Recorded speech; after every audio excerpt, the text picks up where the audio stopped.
إن الحمد لله نحمده ونستعينه ونستغفره ونعوذ بالله من شرور أنفسنا وسيئات أعمالنا من يهد الله فلا مضل له ومن يضلل فلا هادي له وأشهد أن لا إله إلا الله وحده لا شريك له وأشهد أن محمدا عبده ورسوله صلى الله على نبينا محمد وعلى آله وصحبه ومن تبعهم بإحسان إلى يوم الدين وسلم تسليما كثيرا. يا أيها الذين آمنوا اتقوا الله حق تقاته ولا تموتن إلا وأنتم مسلمون. يا أيها الناس اتقوا ربكم الذي خلقكم من نفس واحدة وخلق منها زوجها وبث منهما رجالا كثيرا ونساء واتقوا الله الذي تساءلون به والأرحام إن الله كان عليكم رقيبا.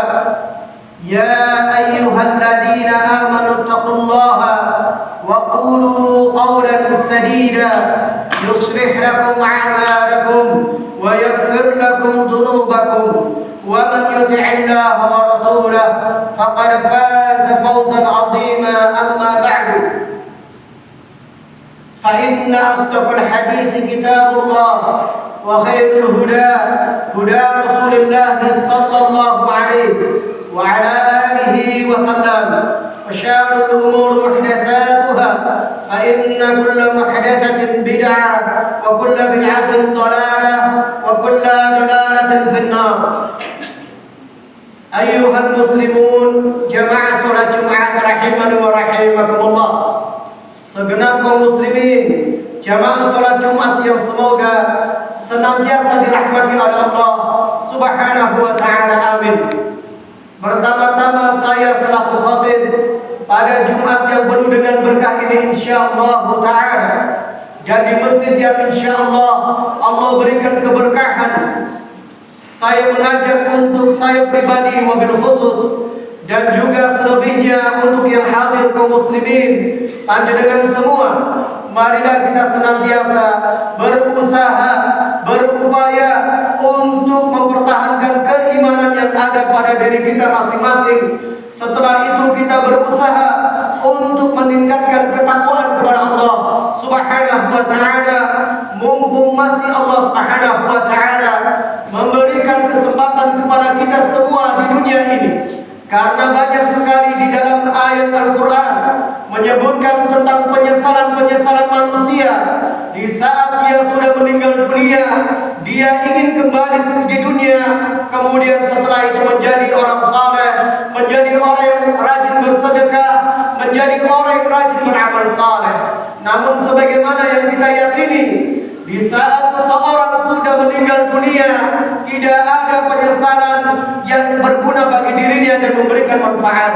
Maka sekali lagi, kaum muslimin jamaah salat Jumat rahiman wa rahimakumullah, marilah kita berusaha berupaya untuk meningkatkan iman dan takwa kepada Allah Subhanahu wa taala, karena kita tidak tahu kapan Allah Subhanahu wa taala memerintahkan malaikat maut untuk mencabut nyawa kita, sebagaimana yang Allah tegaskan di dalam firman-Nya, wa ma tadri nafsun madza taksibu ghadan wa ma tadri nafsun bi ayyi ardin tamut.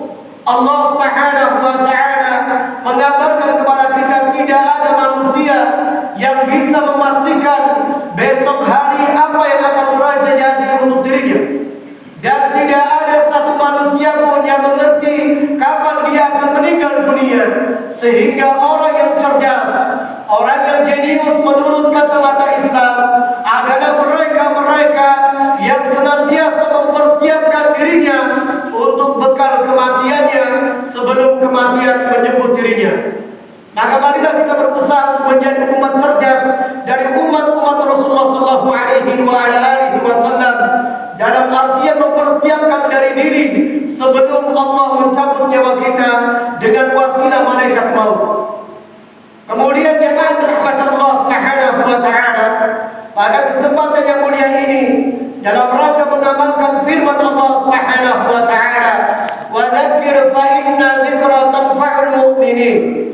Allah Subhanahu wa taala memerintahkan kita semuanya untuk saling memberikan peringatan, saling memberikan nasihat, saling menasihati. Wa dzakir, berilah peringatan kepada saudaramu, karena peringatan yang engkau sampaikan kepada saudaramu akan berguna dan memberikan manfaat untuk hidup mereka.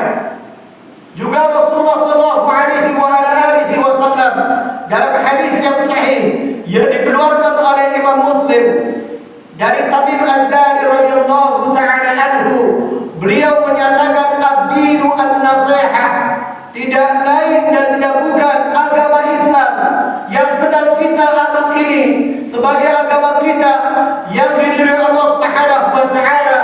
Beliau menyatakan alaihi salatu wassalam, ad-din an-nasihah, agama Islam tidak lain dan tidak bukan intinya adalah nasihat. Dalam arti yang dijelaskan oleh para ahli syarah hadis, dijelaskan oleh para ulama, agama ini akan hancur, agama ini akan rusak, baik sifatnya, lingkupnya keluarga atau masyarakat atau berbangsa dan bernegara, apabila sudah satu dengan yang lainnya tidak saling menegur, tidak saling memberikan nasihat. Maka dengan ini jemaah rahmat Allah Subhanahu wa taala, saya khususnya memberikan nasihat kepada saya pribadi dan selebihnya untuk panjenengan semua. Mudah-mudahan peringatan tersebut betul-betul memberikan peringatan kepada kita semua dan bermanfaat dan berguna untuk kita sisa umur hidup kita di dunia yang sedikit ini. Adapun yang akan saya sampaikan adalah firman Allah Subhanahu wa taala. Allah Subhanahu wa taala berfirman, dan ayat ini tentunya bagi para penuntut ilmu khususnya, bagi orang yang rajin menduduki pengajian-pengajian dan ta'lim, tidak asing lagi. Allah Subhanahu wa taala berfirman, "Wa ma khalaqtul jinna wal insa illa liya'budun, ma uridu minhum min rizqin wa ma uridu an yut'imun, innallaha huwar razzaqu dzul quwwatil matin." Kata Allah Subhanahu wa taala dalam surat Az-Zariyat, pemberitahuan kepada kita, "Wa ma khalaqtul jinna wal insa illa liya'budun." Tidaklah aku menciptakan jin dan manusia, menciptakan kita semua, kecuali tujuannya Allah menciptakan kita agar kita beribadah kepada Allah Subhanahu wa taala. Ayahsabul insanu ayyutraku sudah. Apakah manusia mengira, apakah manusia menyangka bahwasanya dia hidup di dunia dibiarkan begitu saja oleh Allah Subhanahu wa taala, la yu'mar wa la yunha, tidak diperintah dan tidak dilarang? Tentu kita akan menjawab dengan tegas tidak. Kita hidup di dunia adalah manusia yang dimuliakan oleh Allah. Al-insan laisa kal hayawan ya'riful qanuna wal adah. Manusia bukan seperti hewan. Manusia adalah makhluk yang dimuliakan oleh Allah, mengerti aturan dan mengerti akhlak dan adab. Sehingga ketika Allah Subhanahu wa taala memberitahukan kepada kita apakah manusia hidup di dunia kemudian dibiarkan begitu saja, tidak diperintah, tidak dilarang, maka kita menjawab tidak, ya Allah. Ada larangan, ada perintah darimu, dan saya berusaha untuk menjalankan segala perintahmu, dan saya berusaha untuk menjauhi segala laranganmu. Kemudian Allah Subhanahu wa taala juga menyatakan, "Ahsiban nasu an yutraku an yaqulu amanna wa hum la yuftanun." Apakah manusia begitu saja dibiarkan ketika mereka menyatakan beriman, kemudian mereka tidak mendapatkan ujian? Ujian salah satunya adalah maknanya perintah Allah dan larangan Allah. Di saat kita mengakui bahwasanya di sana hidup ada larangan Allah dan perintah Allah, itu adalah ujian untuk kita semua, untuk senantiasa apakah kita betul-betul orang yang bertakwa kepada Allah, orang yang betul-betul beriman kepada Allah dengan berusaha untuk menjalankan perintah-perintahnya dan menghindari larangnya, atau kita pura-pura menjadi seorang muslim,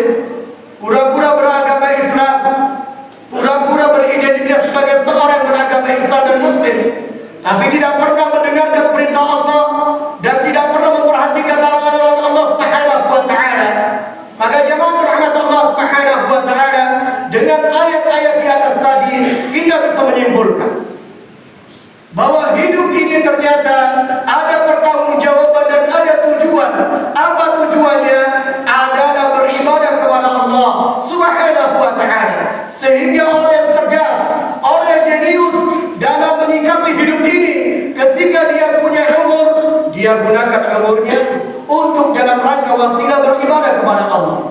Ketika dia punya harta, dia gunakan hartanya dalam rangka untuk beribadah kepada Allah Subhanahu wa taala. Ketika dia punya kedudukan, dia gunakan kedudukannya sebagai wasilah untuk beribadah kepada Allah Subhanahu wa taala. Orang yang cerdas adalah dia bisa menyimpulkan demikian. Betapa meruginya ketika seorang dalam keadaan sehat walafiat dan umurnya masih muda dan kesempatannya masih panjang, kemudian dia waktunya begitu saja lewat tanpa bernilai ibadah. Jemaah rahmatullah subhanahu wa ta'ala, ibadah ini sangat luas sekali. Ibadah ini sangat mencakup segalanya. Jemaah rahmatullah subhanahu wa ta'ala, sampai yang berkaitan dengan hubungan suami istri, apabila niatkan itu karena Allah subhanahu wa ta'ala, bagian dari ibadah. Sampai satu suap nasi yang masuk ke istri kita, yang masuk kepada anak cucu kita, kalau kita niatkan nasi yang masuk pada lisan atau mulut-mulut istri dan anak kita itu diniatkan untuk sedekah, diniatkan untuk karena Allah, maka itu bernilai ibadah. Sehingga Syekhul Islam Ibnu Taimiyah rahimahullah taala memberikan ta'rif yang betul-betul sangat luas maknanya. Al-ibadatu ismun jami'un likulli ma yuhibbu Allah wa yardah min al-aqwali wal af'al zahiran wa batinan.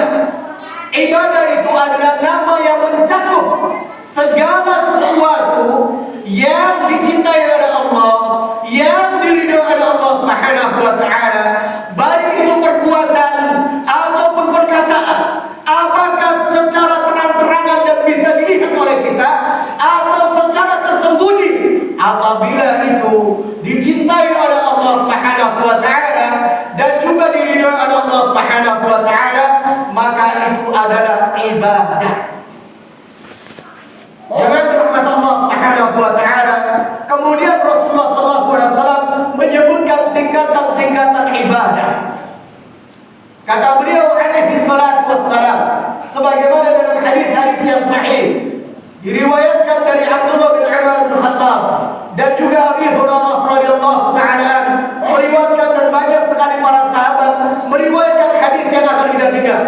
Rasulullah sallallahu alaihi wasallam menyebutkan al-imanu bid'ah wa sab'una syu'bah wa a'laha kalimatu la ilaha illallah wa adnaha imatatul 'ada 'anil tariq wal haya'u syu'batun minal iman wal haya'u la ya'ti illa al-khair.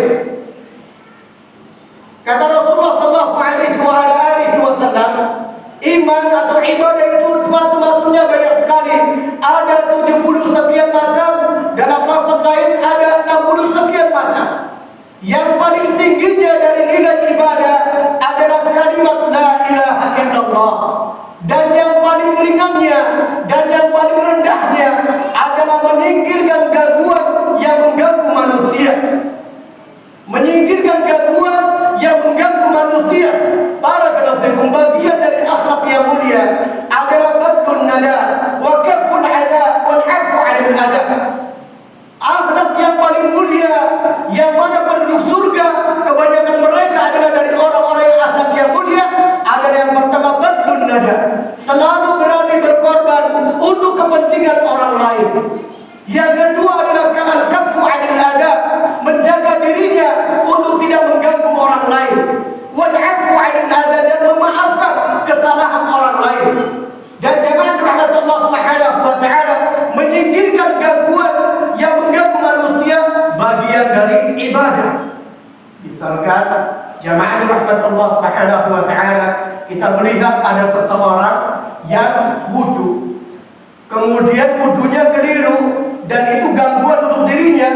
Dengan 4 mata kita panggil, sini Pak, saya umat punten. Pak jenengan kelihatan wudunya keliru Pak. Yang benar ini dari Pak. Tersingkirlah gangguan dia. Atau dalam rumah tangga ada orang yang mengganggu, ada orang yang mengusik, sampai kemudian suami istri tidak harmonis, atau dalam rumah tangga tersebut tidak tenang, dan kita telusuri mana penyakitnya. Inna Allah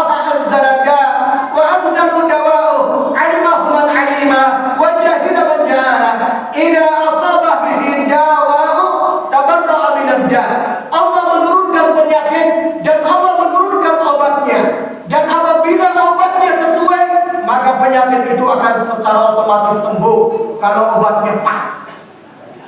Susuri penyakitnya, oh ini biar teroknya. Ini ternyata orang yang bikin krisis.